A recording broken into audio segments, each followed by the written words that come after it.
House of Cards is brought to you by Drizzly, your online liquor store. Available in over 95 cities across North America, Drizzly offers a huge selection and competitive pricing with a side of personalized content. Now there's no need to leave the house. Get alcohol delivered in less than an hour by Drizzly. Head on over to drizzly.com and order today. And now get $5 off your first order of $20 or more when using promo code DRINK19 at checkout. Shop beer, wine, and liquor with drizzly.com.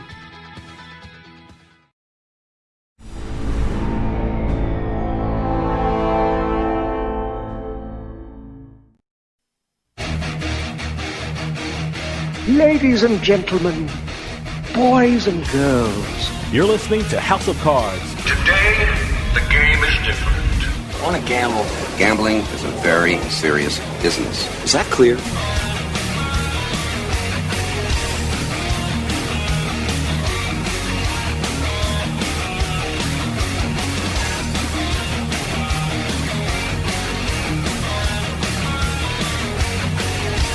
Welcome to House of Cards. Dave Weishaupt with you here, deep from the swamps of Jersey. We got a great show coming up for you. 2020 is finally over, and I can safely say it's been one of the most challenging and, quite frankly, one of the worst years the gambling industry has ever faced. Coming up, we're going to take a look at some of the big stories from 2020 and how the gambling industry coped with the pandemic. We're also going to look ahead to some of the big stories we can expect to see in 2021. As always, when we want to hear what's going on in the gambling world, we talk with Adam Small from USBets.com and Better Collective, and that's exactly what we're going to do right after this. So stick around. We'll be right back with House of Cards.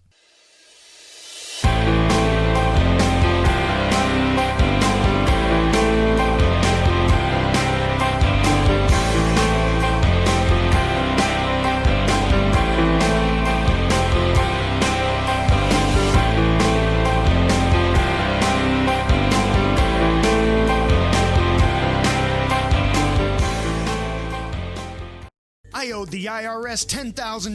The IRS garnished my wages. They put a lien on my house. I'm self-employed and didn't report all my income. They claim I owe a lot more than I do. The IRS is the most powerful collection agency in the world. They do not give up until you pay. I couldn't sleep. We were being audited. I called Tax Solutions Now, and a great big weight was lifted off my shoulders. I called Tax Solutions Now, and they got the IRS off my back. Tax Solutions Now had my wage garnishment lifted in 48 hours. Tax Solutions Now can get you help. Our agents know the rules, can stop the pain, and get you the best deal. Tax Solutions Now saved my business. I qualified for the Fresh Start program. I paid less than I owed. We connect you with a team of former IRS agents and tax professionals who get the IRS off your back.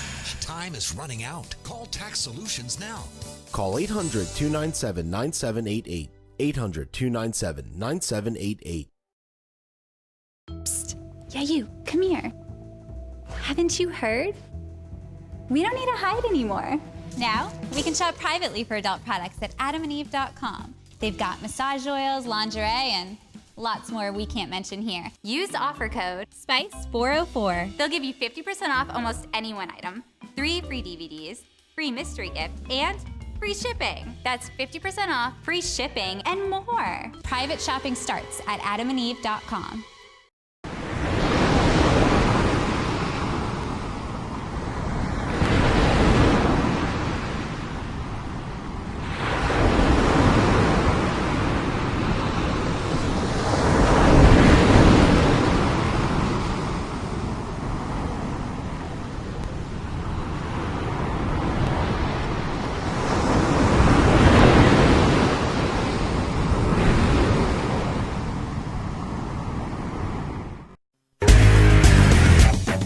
You're listening to House of Cards. You are more in need of a night in Atlantic City than any man I've ever met. I'd say sit down at a table, go for dinner, see a show, take a walk on the boardwalk and smell the salt air. But if you're anything like me, nothing after sit down at a table is going to happen.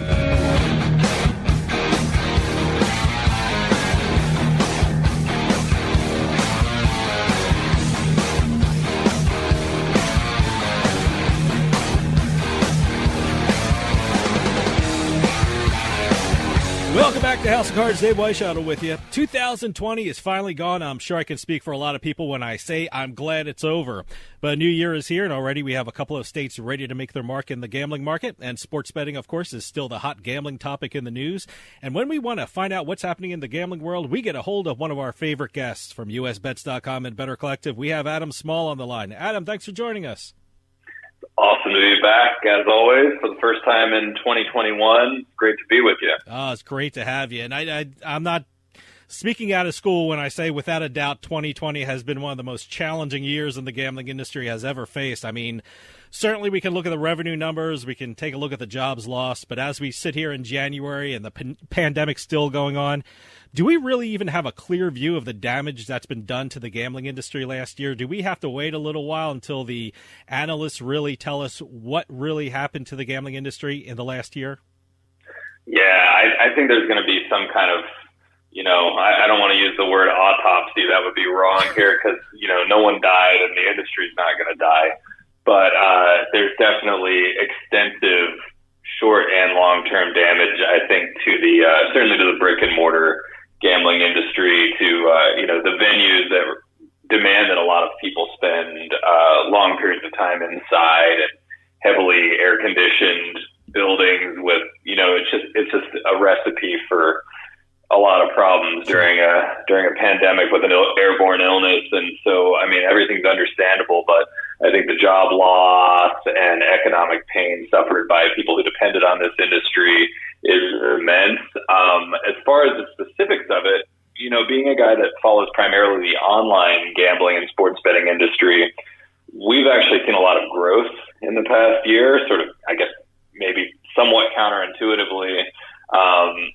Some states and operators have kind of hastened their entry into the online world as a result of everything that's been going on with the pandemic. And I think that, in and out of this industry, there's been a lot of movement towards the, what some would say was the inevitable future in a number of industries. But, gambling is one of them where just more and more moves online. One example of that is Illinois, where a law was passed allowing sports betting, but for online sports betting, in-person registration was required until the industry had been online for 18 months. And by executive order, the governor of Illinois waived that requirement back in the summer. And then because of the nature of executive orders only lasting a month each time, he's just continually renewed this executive order every 30 days or so. And that requirement basically went out the window. Illinois has become a statewide mobile state and looks very likely to stay that way for the foreseeable future. And so, there's been a lot of growth online, and I think online is the future. And so, that could kind of save the industry in a lot of ways while brick and mortar has been hurt. And I do agree, getting back to your original question, Dave, that long term, we don't know what the pain is yet, but I imagine people's behavior isn't just going to go back to what it was before. There's not going to be some moment where everyone decides that the pandemic's not a concern anymore or that germs aren't a concern anymore. I've kind of joked, but not really joked, to family and friends that I'll probably wear a mask on airplanes for the rest of my life. Sure. It's not like something we've never seen before. It's just something that we didn't do personally. I think in a lot of other cultures it's been normal, and I think casinos are another example, one of these things that might just feel a bit ickier to people than it did before because we're all so much more germ conscious now. So that story has yet to be told, but I can imagine it's not going to go back to what normal was before all this. I've heard a lot of people in the gambling field trying to figure out when we're going to return to normal, if we can ever return to normal. I've heard some people say maybe at the end of this year, maybe at the start of 2022, and other people say, we have to wait till the vaccine is distributed and maybe travel gets back into what it was again. I mean, have you heard of anyone saying, or I'm sure everyone has an opinion, when we may get back to normalcy in terms of the brick and mortar gambling industry? Have you heard anyone saying when we might see that? Well, I think that when I hear people ask when things will get back to normal, I kind of tend to think they're asking the wrong question, because I don't think the normal of before will be the normal of after. And I know that maybe the underlying question is, when will we get back to a time where casinos are growing again, and where, just in-person activity like that is growing again. And I do think that the curve back in an upward direction will resume in 2021. I think that, people will begin to loosen up and go to these venues and start spending their time there gradually, as vaccine rolls out, as just people start to get more comfortable in public spaces again, and indoor public spaces in particular. I do think that, this will get better in 2021, but if people are sort of looking for that normal again, where, everyone just passes around chips on the table and, like at the poker table or whatever, just like, everyone, all the chips go in the middle and then get shoved to the person, and everyone's comfortable touching everything that everyone else has touched, and sitting around the table, breathing on each other. I don't know, man. I think it might take a bit longer. We've changed behavior patterns, and that has to be taken into account when projecting the future. Okay, hold that thought. We're going to take a quick break. See you on the other side.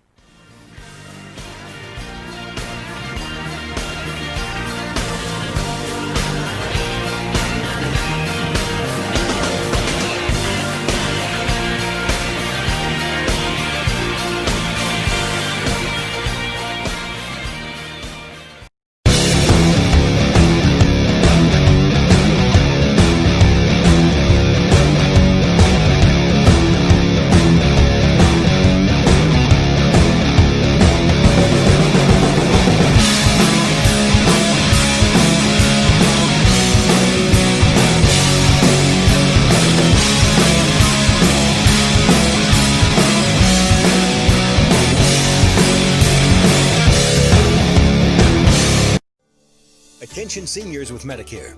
This is an important announcement. Did you know you may qualify for a monthly Social Security rebate? Did you know you may qualify for a $0 monthly premium? That's right. You may qualify to get $135 added back to your Social Security check each month. Just call the Medicare benefits line to get your options. It's a free call. You may also qualify for $0 premiums, dental coverage, vision coverage, hearing coverage, and prescription drug coverage. With this type of plan, you don't need Medicare supplement insurance. Call now, because you deserve to get the most from your Medicare benefits, including a rebate to your Social Security check each month. Agents are standing by with free information regarding Medicare benefits. It's a free call with no obligation, but it could mean big savings for you. Call the Medicare benefits line now to see if you're eligible for a Social Security rebate. Call 800-574-6770. 800-574-6770. You're listening to House of Cards. Check out our website at houseofcardsradio.com.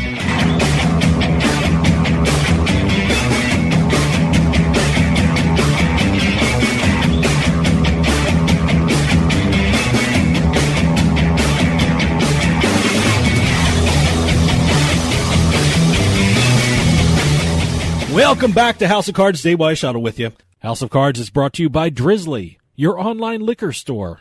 Available in over 95 cities across North America, Drizzly offers a huge selection and competitive pricing with a side of personalized content. Now there's no need to leave the house. Get alcohol delivered in less than an hour by Drizzly. Head on over to drizzly.com and order today. And now get $5 off your first order of $20 or more when using promo code DRINK19 at checkout.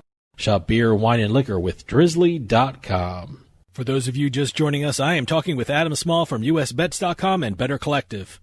You know, as you said, in the last year, we saw incredible growth in the online casinos, online poker, online sports betting. I mean, you and Better Collective run some of the best gambling news sites in the industry. Was that the big story of 2020? Yeah, I would say so. I mean, it's still, online sports betting is still available in a minority of U.S. states, even though it's available in a lot more than it was before. And probably by the time your listeners hear this, Michigan will also be online. We're recording here on January 20th, by the way, and I like to tell people the most important news story and news item of the day today is that Michigan sports betting and online casino is about to launch, and in my little world that's true. But I think that it was the big story, online sports betting, and to a lesser extent online casino growth.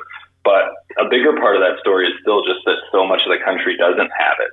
Mm-hmm. That when Michigan launches online casino this week, that there's still going to be really only the third state of consequence to have that product. West Virginia has it a little bit, and Delaware, I think, technically has some online casino games. But, Michigan, New Jersey, and Pennsylvania are the only states that have really rolled it out at scale. And so that leaves, 40 plus states that have this massive industry waiting to enter. And then with online sports betting, yes, there are more states. You've got the Colorado, Tennessee, Virginia coming soon, Indiana, a handful of these states that have launched online sports betting without the other products in the industry. But it's still a fairly small number of states. And you've still got the big four that are not particularly close. Heard some rumblings out of New York, but really New York, Texas, Florida, and California, none of them are states that everyone's holding their breath waiting for. And they represent a huge percentage of the total U.S. population. And so I think while the story is, yes, the growth of online, 2020 was a good year for that, there's still just so much more ahead of us in the next 10 years of online poker coming back and proliferating among many states and networking between states so that we have big player pools again in the U.S. like we did, a decade ago, and of online casino becoming, something that's in more states. We've already heard Indiana talking about adding that to what they're offering on top of sports betting, and a sports betting becoming even more mainstream. I think, 2021, we're already sure that two of the biggest states, Michigan and Virginia, are going to get it very soon. But also, there's a lot of belief that Ohio and Georgia, where I live, both could happen. And all of a sudden, you've got pretty much everything but those big four in the top 10 to 12 U.S. states will have sports betting at that point. So we are moving towards this being a much bigger thing even than it is now. Well, let me ask you about the online casinos. I mean, the numbers are incredible for last year. I mean, here in New Jersey, I'm seeing a online casino commercial every 5 minutes. Do you think that online casinos have found a sustainable audience because of the pandemic, or do you think when the pandemic ends, the numbers can go back where they were before the pandemic hit? I don't think they're going back where they were. I think it's another question of behavior changes. It's also, at least to some extent, a different audience, the online casino audience, than the brick and mortar audience. And I think it's a sticky product. It's a popular product that people like to use, that is very accessible and is fun, maybe in different ways than taking a trip to a casino is fun. And I don't think it's going to go away. I definitely believe that the growth is here to stay. It's possible that it will grow at a slower pace or just grow less overall when brick and mortar is at least somewhat competing for people's attention, or, just in general when outside the house activities are competing more for people's attention. But I definitely don't believe it could or would go back to where it was before the pandemic. As you said, one of the stories that has remained at the top of the list for the big stories in the gambling industry is the growth of sports betting. I mean, it seems like every week states are breaking either state records or national records. I mean, Iowa had a great month. Pennsylvania just broke a state handle record. Rhode Island just set a state sports betting record for handle. I mean, and New Jersey is churning out incredible numbers. I mean, it just almost got $1 billion in handle in the month of December. Is the success of these states leading other states to take notice of sports betting and really start thinking about sports betting seriously? Yeah, I mean, I think it's a multi-part answer there. Yes, absolutely. The big revenue numbers are making more states consider this. That's without a doubt true. pretty much every U.S. state has a budget issue. Some worse than others, but they pretty much all need more money, and especially now. And sports betting is a product that generally has public support. I mean, even in the more kind of socially conservative states where gambling is frowned upon more, it's still generally pretty popular. You might have to go somewhere like Utah to really find a place where there's a majority against legal sports betting. And so, I think that there's less friction about legalizing, a lot more incentive to do it. But on top of that, I can give an example of where I live, Georgia. Another reason that this is happening, which is we've got several professional sports teams here in Georgia. We've got the Atlanta Braves, the Atlanta Falcons, the Hawks, and then we've also got the Atlanta United Football Club.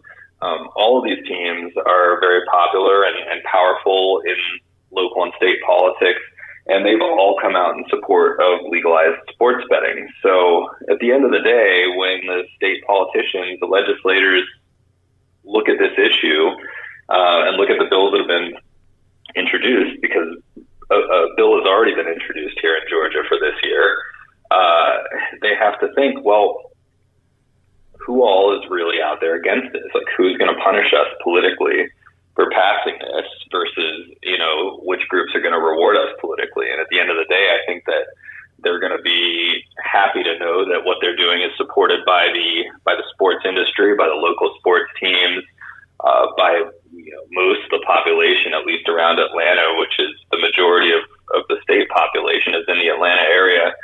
And just realize that maybe the potential backlash from certain communities in other parts of the state just isn't a big enough impediment to continue to hold back on this issue. A little while back you mentioned New York is considering online sports betting. I mean, I think one of the statistics about New Jersey's numbers is that 20% of that handle came from New York residents. If New York, which will probably have online sports betting this year, when that happens, is that a game changer for New Jersey? And also, is New York getting online sports betting a game changer for the rest of the nation? Yes and yes. I mean, I got to tell you, everyone's terrified in New Jersey. Everyone's terrified in New Jersey when New York gets sports betting online. Yeah, I mean, I think that, the apocalyptic talk is probably a bit overblown. New Jersey is going to be just fine. First of all, many of the operators in New York will be the same operators as New Jersey. So, from a perspective of the businesses, if someone who's a customer of FanDuel in New Jersey ends up being a customer of FanDuel in New York, FanDuel is fine. I realize that there's a state tax revenue issue here, but, I think that, yes, New Jersey could suffer a setback of sorts, but I would look at it from a different perspective of New Jersey has been getting revenue that, was coming from out of state for a while that was smartly gotten, but would never have lasted forever. And I don't think, I don't think people should worry too much about it. You've still got a very successful local industry, even minus that 20% or whatever number it is. It's still going to be significantly bigger than it was a year ago today. And so I think people got to look at the positives and just not assume that every dollar that's coming in today will always be a dollar that you've earned for every year in the future. It's not how business or industry works in general. And so, I don't think they should be too worried. New York also, well, there's some talk of, that them being up by this coming football season. I'm going to take the under on that and say that it's still maybe a bit away. Stick around. We'll be right back with more House of Cards.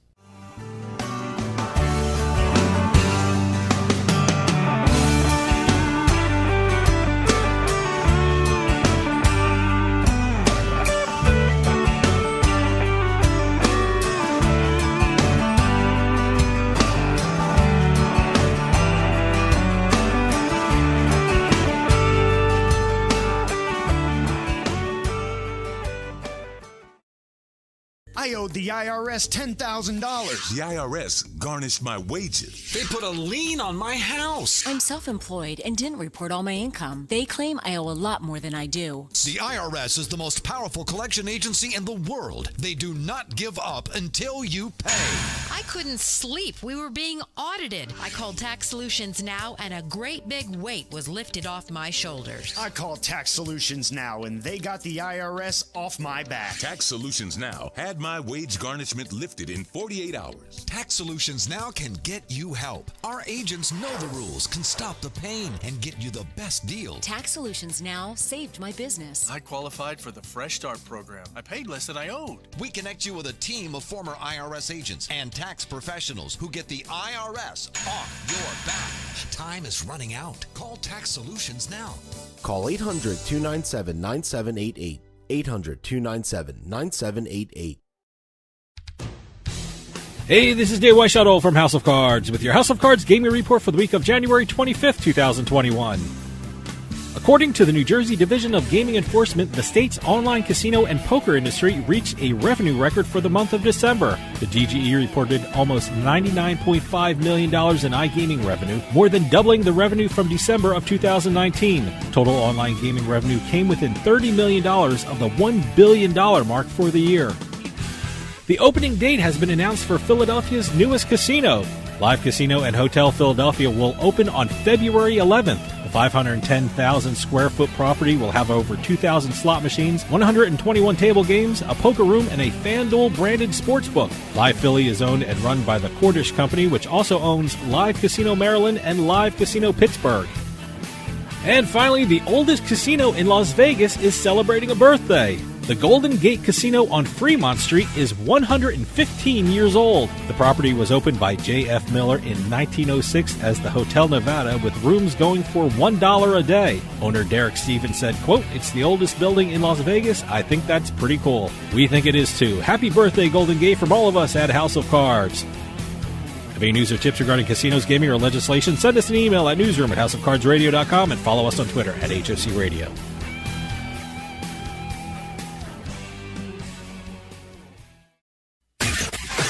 You're listening to House of Cards. Where was the house? Where was the House of Cards?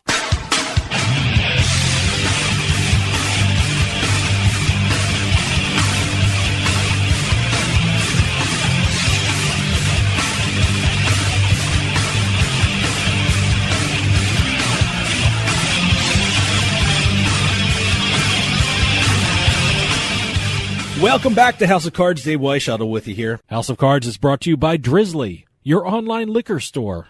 Available in over 95 cities across North America, Drizzly offers a huge selection and competitive pricing with a side of personalized content. Now there's no need to leave the house. Get alcohol delivered in less than an hour by Drizzly.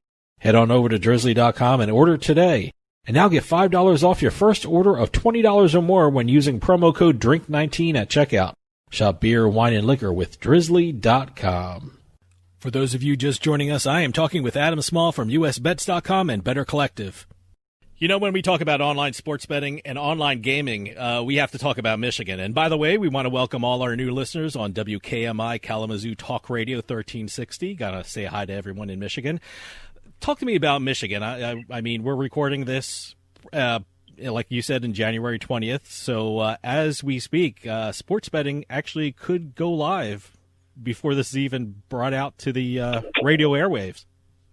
Yeah. I just wanted to make one other comment on the last topic as well, and then I'll get into Michigan here.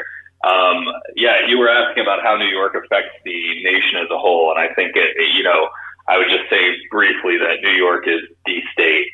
California is the biggest state in terms of population, but New York is the symbolic state of the U.S., this huge economy, this hugely wealthy place. With all kinds of sports teams and so much tourism, so many people that just come to New York for whatever reason, and so I think it's the most important market ever to launch. So I'll leave it at that on that. Okay. And as far as Michigan's concerned, yes, I'm expecting today's January 20th, Wednesday. The Michigan market is going to launch on Friday, the 22nd. Several operators have already announced this. So it should be live by the time of this broadcast. And What I would say is that it's going to be awesome. Michigan's going to be like New Jersey, I think, in a lot of ways. It's going to be a robust market with a lot of competition, a lot of really good sportsbook offerings, a lot of really good online casino, and eventually online poker offerings, and online poker that's extremely likely to be interlinked with the online poker industry in New Jersey and other states, meaning that player pools should be growing and big tournaments and lots of cash game offerings and so on and so forth. It should all be there. And so I think Michigan's going to be great. I think it's going to be the second best online gambling market in the country pretty quickly.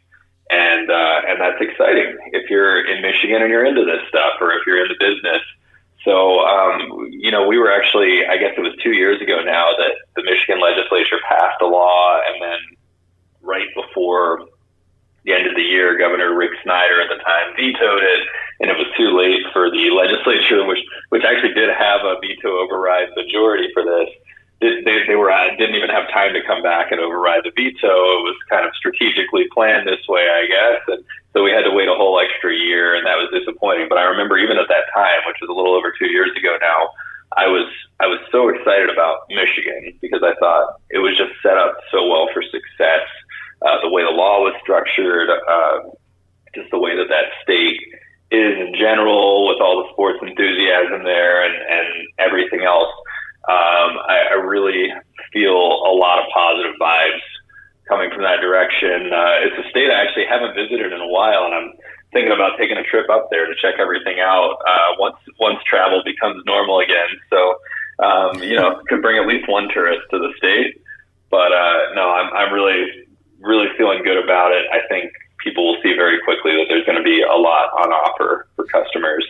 Now, when we talk about online casinos in Michigan and online sports books, I mean, who are the players that we should expect to see there? Is it the DraftKings? Is it the FanDuel? Is it MGM? Who can we expect to see in Michigan? Yeah, all three of those are kind of becoming three of, I guess, the biggest, if not the three biggest, all around the country. But you're going to see quite a number of competitors in Michigan. WynnBET, for example, who recently launched, that's from Wynn, like the Wynn Casino in Las Vegas. They're going to be launching in Michigan. Barstool Sports and Hollywood Casino, both from Penn National Gaming, are expected to be there soon. Poker Stars and Fox Bet from Stars Group will be involved in the market. Rush Street, which runs Bet Rivers online casino and sportsbook, who are also in a lot of states and one of the biggest nationwide now, will be present. There's going to be quite a lot of competitors, several more than the ones I just said even. So, I think that you're going to see pretty much all of the biggest and best brands, and even the medium-sized ones from New Jersey and Pennsylvania and elsewhere, dipping their feet into Michigan very quickly. One of the sports books that everyone's been talking about is Barstool Sports. I mean, there's a great article in MIBets.com from Jeff Edelstein, who really covers Michigan very well. I know they have a presence in Michigan. I mean, do you expect them to be a major player in the Michigan sports book market? Because let me tell you something, they had a phenomenal month in Pennsylvania. I think they were number one in revenue. I think they had a 19% hold, which, I mean, I've never heard of that before, but it's an incredible month in Pennsylvania for December. Do you expect them to be as successful in Michigan? Yeah, I mean, I'm pretty blown away by what happened with Barstool in December in Pennsylvania. To be honest, it's very surprising and impressive, and shows a lot about how some of the assumptions that people are making early on about the U.S. sports betting market may not be accurate. It also makes a lot of the naysayers, myself included at times, about Penn National's investment into Barstool maybe look like we didn't know what we were talking about. Those guys at Penn National are pretty smart, it turns out. And so, I mean, just to give a little bit of context here, so Barstool Sports led Pennsylvania in sports betting revenue in December, which is remarkable on a number of levels. They're very new. They just launched a couple months ago.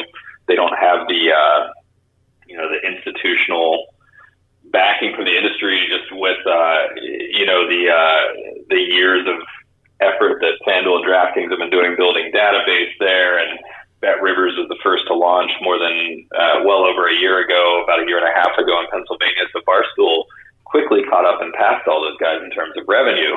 But what was really remarkable about that, because I think a lot of people thought Barstool would be relevant, is that they did it with significantly less handle than typically would be expected to produce as much revenue as they did. And they did it by apparently attracting just a huge percentage of people betting parlays in ways that they just aren't on other books. There's been a lot of, talk about just value hunting U.S. sports bettors, the people that are looking for all the odds boosts and bonuses and, lowest big bets and price shopping between all the books. And then you look at Barstool and you see something very different. At least so far, you see what appears to be an audience that has an affinity for the brand and that is gambling based on, what they're hearing from their preferred media outlet, which is the same media outlet that's providing the lines to them. And so, this is a rough analysis. I haven't dove deep into this, but from what I've seen, it shows that there's another model here, possibly a way to quite a lot of revenue without the level of spending that you've seen from some of these other operators. Something really interesting that I saw this morning on Twitter was an analyst that I follow in the industry was talking about how I think it was FanDuel had spent something like 70% of its revenue on bonuses or something like that, and Barstool had spent 5%. I'm probably butchering these numbers, but the difference was that striking that some of these bigger operators, like particularly FanDuel and DraftKings, who lose a lot of money so far on U.S. sports betting, even if they're the leaders, that they're spending so much on promotions, and Barstool is spending so little at the end of the day. Like, what they're investing in is content. And so, yes, Penn National spent an absolute ton of money on Barstool, a shocking amount of money just to acquire a minority stake. But it looks like now, if they're launched in a whole bunch of different U.S. states, that there's potential to really make big money off that investment as they attract gamblers that gamble like this and have to spend so much less money on just constantly throwing money at them to keep them on the site. And just another little nugget on that, I just think about myself, and I'm sure I'm not the typical user because I'm so plugged in with all this stuff all the time, but I'm nowhere near a pro gambler or anything like that. But when I go up to Tennessee, which is where I've done most of my recent sports betting, because I've been up there a couple times in the last 3 months, something that I find myself doing is just every day going on and seeing what odds boosts are available or what free bets have been offered to me, and probably like half the bets I make are based on getting better odds or on some special deal. I'm getting every one of those, like, will Derrick Henry have at least 20 rush yards today? Bet $50 to win $50 or whatever, and it's just free. It's free $50 they're giving me. I'm taking advantage of every one of those, and that's expensive. I imagine I know that I've cashed out more than I put in Tennessee, and that probably shouldn't be happening because I'm me. But Barstool, they've found a different model, and that model could get them profitable. So kudos to them. I saw those Barstool numbers, and I was reminded of what a lot of professional gamblers told me. They always said, parlays don't build bankrolls, they build sports books. And I that's the first thing I thought of when I saw those numbers from Barstool. Well, good for them. I mean, I'm not one of these people that's out there telling everyone to bet parlays. I'm probably more the value seeker myself. Mm-hmm. But, someone's got to get profitable in this industry, absolutely. And those guys have shown a new way. And so I think it brings about another really important point, which is that lots of people want to declare winners in this industry. I think that a whole lot of the people, myself included, have come from more of a poker-focused background just because of when we came into the industry and how that was the big product. And we saw how poker worked out, how there were a whole bunch of people fighting early on, and then a couple of big winners emerged, and most of the others kind of receded or struggled to maintain profitability. And then we saw the same thing happen with DFS, where really it ended up just being two companies after a while, and it's kind of stayed that way. And maybe we don't have as much sports betting experience. And, you know, I've kept an open mind about it, and I see that it's different. But with sports betting, just people aren't as focused on building that early liquidity advantage and using that liquidity to build more liquidity. It's more that we see people taking different approaches. FanDuel and DraftKings have been very heavy on trying to build market share early, and we've seen that lately, I think, from BetMGM and from Rush Street to an extent. But then there are others like Bet365 or Unibet coming over from Europe that have taken their time a bit more. Bet365 in particular is notable to me just because they've got such a reputation as being, quote unquote, sharps in the industry. No one expects them to enter a market and not be highly competitive for the top spot or top spots in that market. And yet they've been very, very quiet in New Jersey and haven't launched in many other states. And I think that what Bet365 is doing, it's hard to know exactly, but I have a feeling they've got a strategy and a plan to get one of those top spots, and they're going to do it in a different way than FanDuel and DraftKings have done it so far. They're going to find a way to be competitive there. And you look at Barstool and you see another example, just someone doing something different, taking a different approach and finding a way to get relevant very quickly. And so, 5 years from now, it's anyone's guess who the market leaders are going to be, but the industry is going to look different than it looks right now. Okay, hold that thought. We're going to take a quick break. See you on the other side.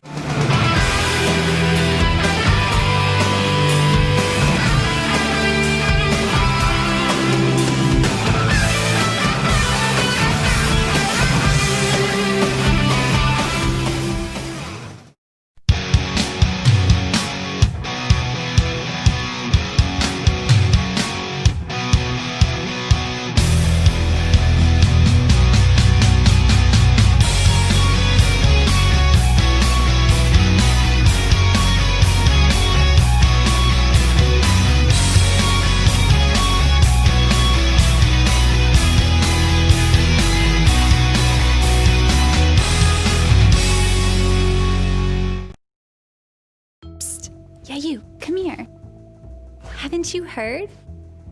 We don't need to hide anymore.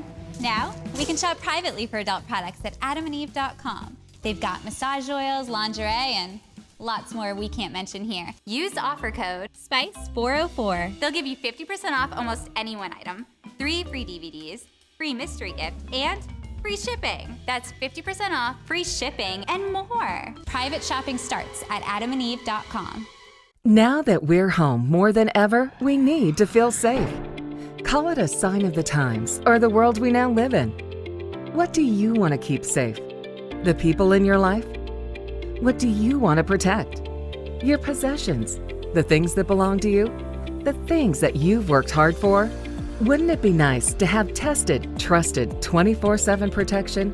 Peace of mind, real protection that's always there for you and your whole family?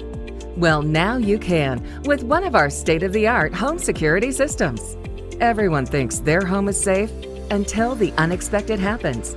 Help protect your home and loved ones today with the affordable next generation in home security. To help keep your family and property safe, call 1-800-520-4068 now. Representatives are standing by to assist you. That's 1-800-250-4068. 1-800-520-4068. You're listening to the House of Cards. Whoa! I think we got a show. Oh, yeah, we got a show. We definitely got a show. Oh, yeah, there's a show. Hey, it's all about ratings, baby, and we got them.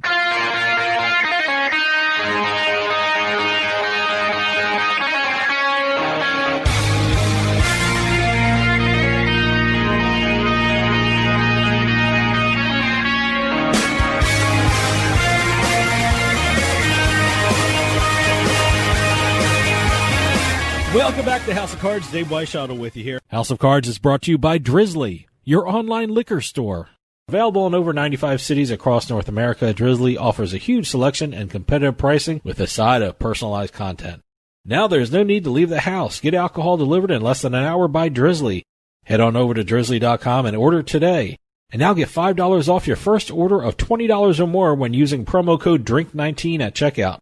Shop beer, wine, and liquor with Drizzly.com. For those of you just joining us, I am talking with Adam Small from USBets.com and Better Collective.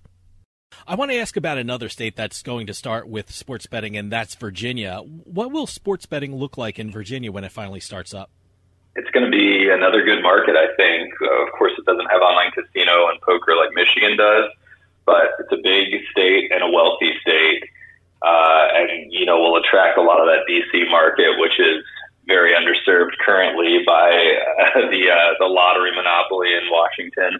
And so I think that Virginia's going to look very good. I think many of the bigs are going to be there, the big operators, and are going to be investing heavily. And the state has been kind of quiet about when it's going to launch compared to Michigan, which has given a lot more updates. But we all expect it to be online possibly before even the Super Bowl, and certainly not long after if it doesn't make it before the Super Bowl.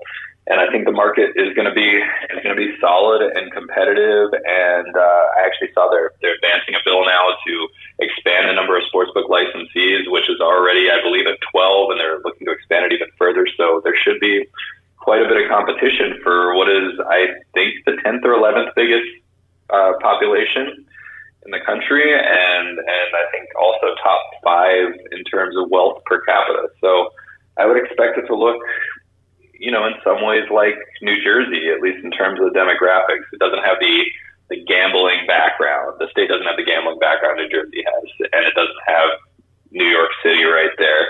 But I think that it should be a solid growth opportunity for the industry, and especially with Maryland not live yet and probably not live extremely soon, Virginia can suck up a lot of that, the people from Maryland, and bring them in as well for a while anyway. So they've got a lot of chances to do well. Virginia reminds me of another state that just started sports betting that doesn't have casinos, and that's Tennessee. Is Tennessee a good model for Virginia to follow? Because on the surface, they seem to be a similar gaming market. I mean, there are no casinos and only online sports books. Is Tennessee a good blueprint for Virginia? In some ways, I think Virginia is going to be just a better market than Tennessee overall. And partly for reasons I said before, just regarding demographics and the population. It's a bigger state and a better overall market. And there should be more operators, at least in the early going. I would expect in Tennessee there have only been 4 operators to launch so far, even though a 5th, Churchill Downs, did get approval recently. They haven't come online yet. Virginia, I would expect more than 4 or 5 to launch, I guess more quickly, because we're now almost 3 months into Tennessee and still only have those original 4. And so I do think the market will roll out faster. Tennessee's doing well now, but they took a very, very long time to get live and had a lot of issues, just kind of some revolving personnel and so on, and some weird local political things that made it a little more challenging, I guess, for everyone to get to consensus on what the rules should be. They ended up with this crazy minimum hold requirement that was pushed for by the folks behind Action 24/7 for whatever reason, and it's created an unnatural constraint there that we won't have in Virginia. So I think Virginia will be better.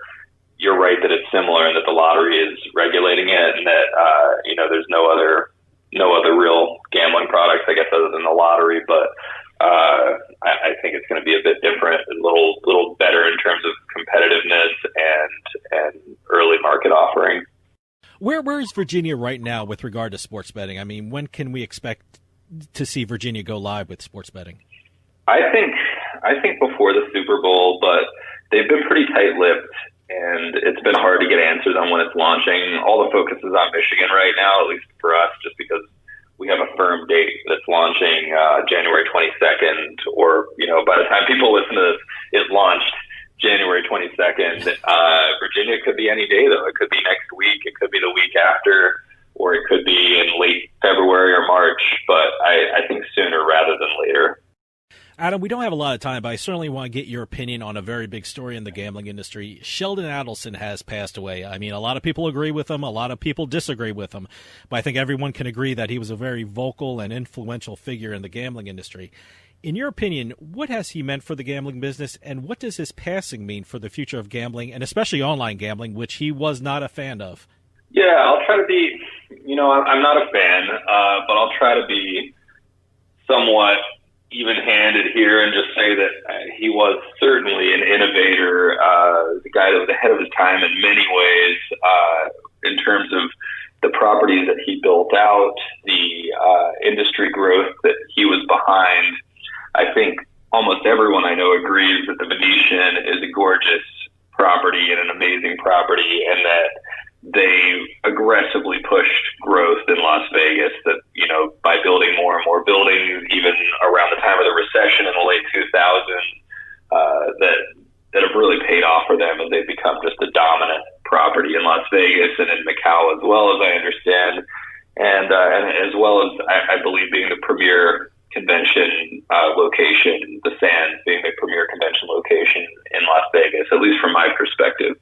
So I think that he did some incredible things. He was behind incredible industry growth and some of the nicest and most successful properties in the world. That said, I'm personally I struggle with how much influence he's exerted just single-handedly over politics, both in the U.S. and internationally, and just kind of what that means in general, regardless of agreement or disagreement. Just the idea that one person can have so much influence that people will shape entire policy agendas around this person. And in our case, it did get personal because one of his biggest agenda items was to stop online gambling from growing. And it's something that I personally disagree with strongly, that certainly also disagrees with our ability to grow our own business and our industry's ability to grow. And it's never been clear exactly why he opposed online gambling so staunchly, when it's really always been clear that it was coming. It was a matter of when and not if.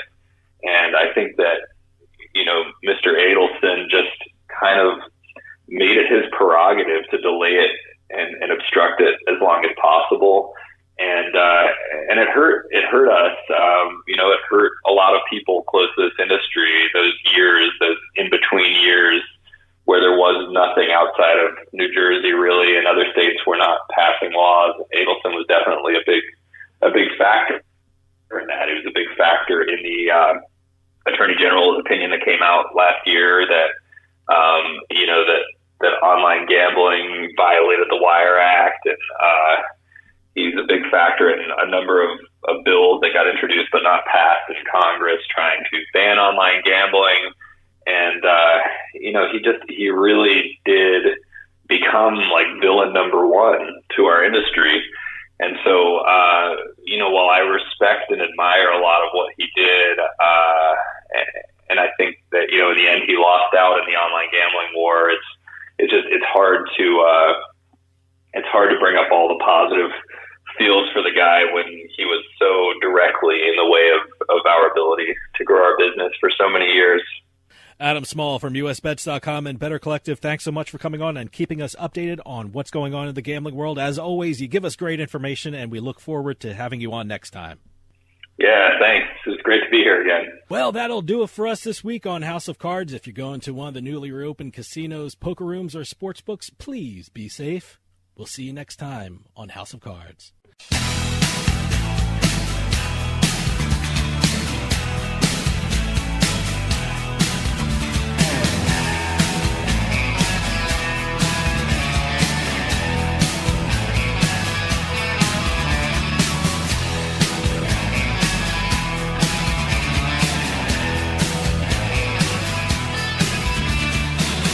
Drag a spiral chain across the desert plain. You build a house of